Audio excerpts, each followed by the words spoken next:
그리고 결정사가 하나 있습니다. 바로 이 이슈인데요. 기술적인 반등은 좀 나올 수 있지 않을까 하는 기대감을 심어주긴 합니다. 자, 하지만 중요한 건 뭐예요? 앞서 말씀드렸던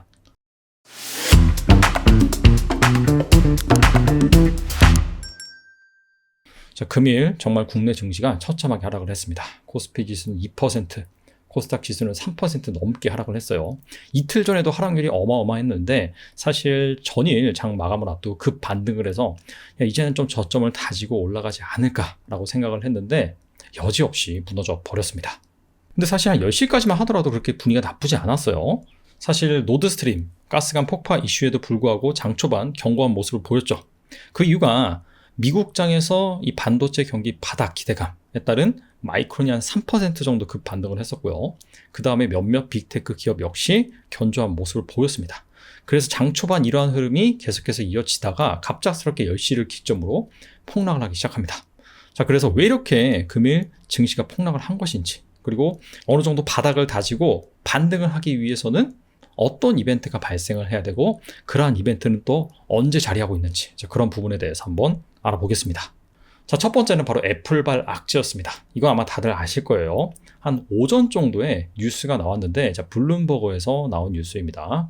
자, 애플이 원래는 아이폰 14 신제품이죠. 이걸 출시를 했는데 생각보다 반응이 좋다라고 하면서 원래는 한 2,400만 대 정도 생산을 하려고 했는데 3,000만 대 이상 생산량을 늘린다고 발표했습니다.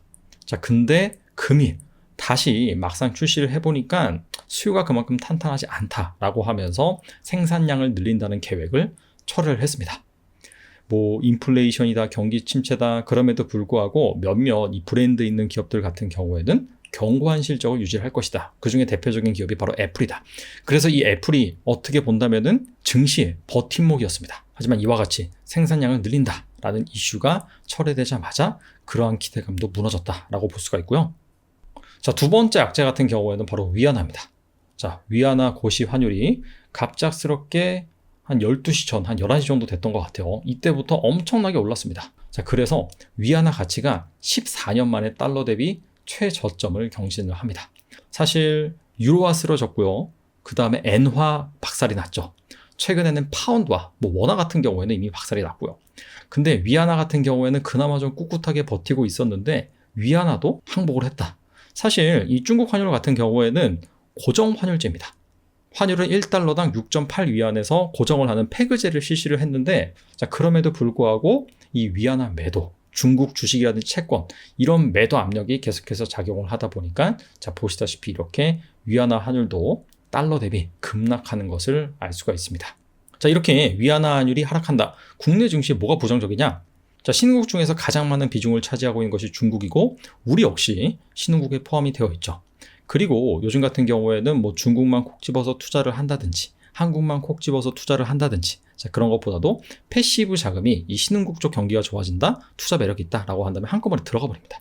근데 이 중국이 이렇게 무너지는 시그널이 나오다 보니까 신흥국 중에서 외국인의 자금 이탈이 발생한 것이죠. 자, 그러다 보니까 우리나라까지 중국과 엮여서 같이 팔아치워버린다라는 그런 관점에서 해석하시면 되고요.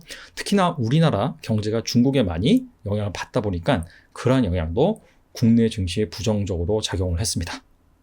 그리고 결정사가 하나 있습니다. 바로 이 이슈인데요.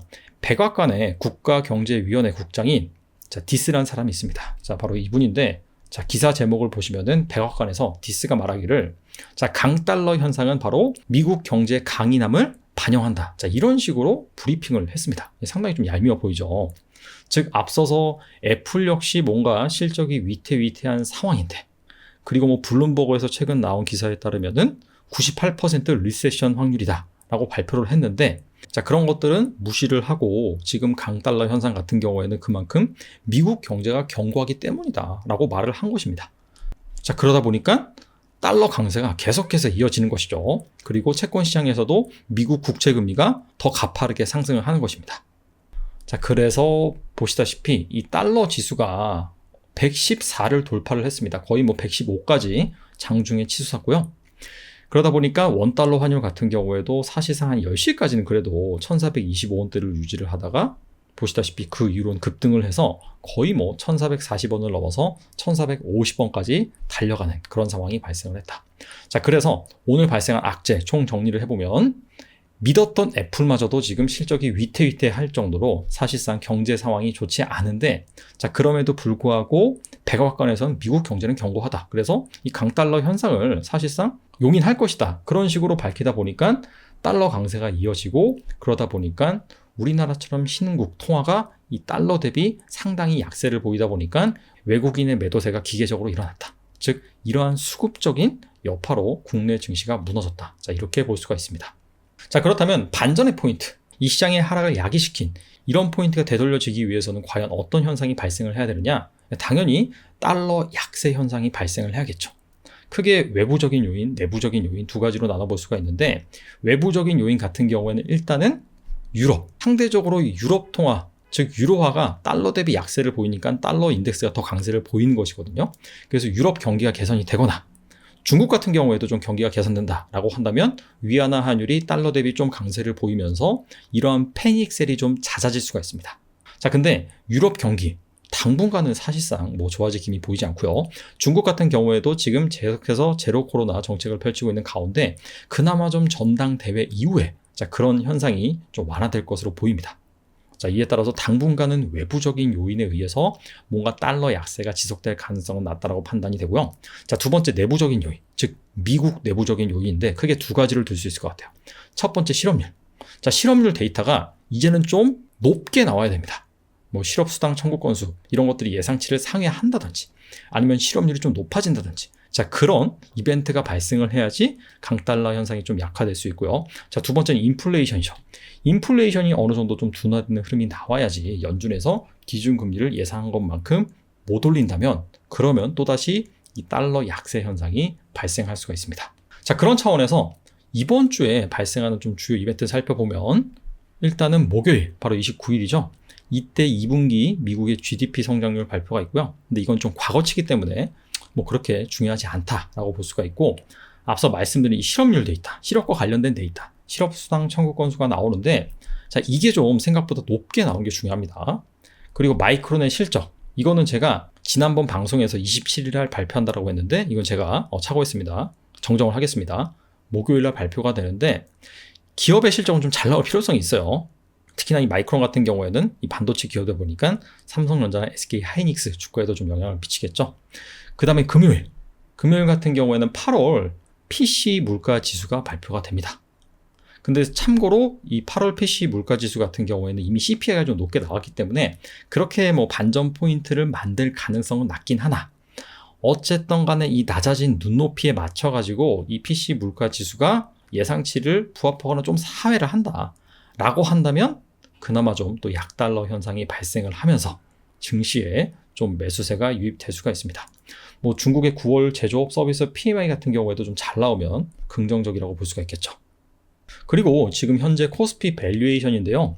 여기서 PBR만 보시면 됩니다. 지난 20년 동안 코스피 PBR인데 금일 장 마감 기준으로 코스피 지수의 PBR이 0.83배입니다. 코로나 저가 당시가 0.65배였고요. 그 다음에 미중 무역 분쟁으로 인해서 우리나라 증시가 가장 안 좋았을 때가 0.8배, 글로벌 금융위기 당시가 0.81배입니다. 즉 현재 주가 수준은 글로벌 금융위기 수준과 거의 비슷하다.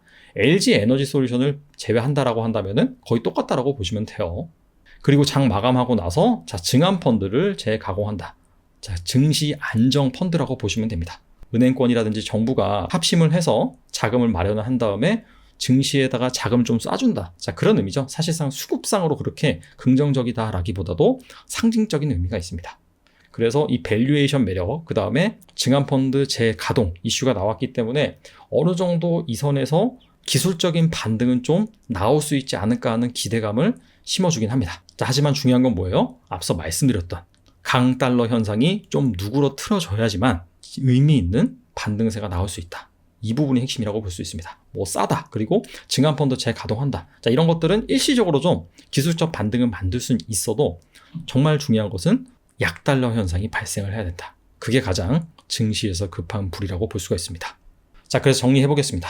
일단 금일시장 같은 경우에는 강달러 현상이 비준 투매 현상이다 라고 볼 수가 있습니다. 그리고 우리나라 증시 코스피 지수의 PBR, 밸류에이션을 살펴보니까 역사적 하단이긴 해요.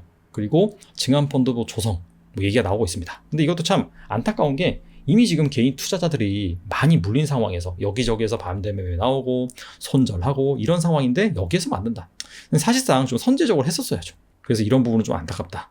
정말 증시가 좀 바닥을 다지고 반등을 하기 위해서는 실업률, 인플레이션 이런 데이터가 의미 있는 수준으로 나와야 된다. 그래서 실업률 데이터 같은 경우에는 자, 내일 있을 주간 실업수당 청구 건수 이 부분이 단기적으로 자리하고 있고요.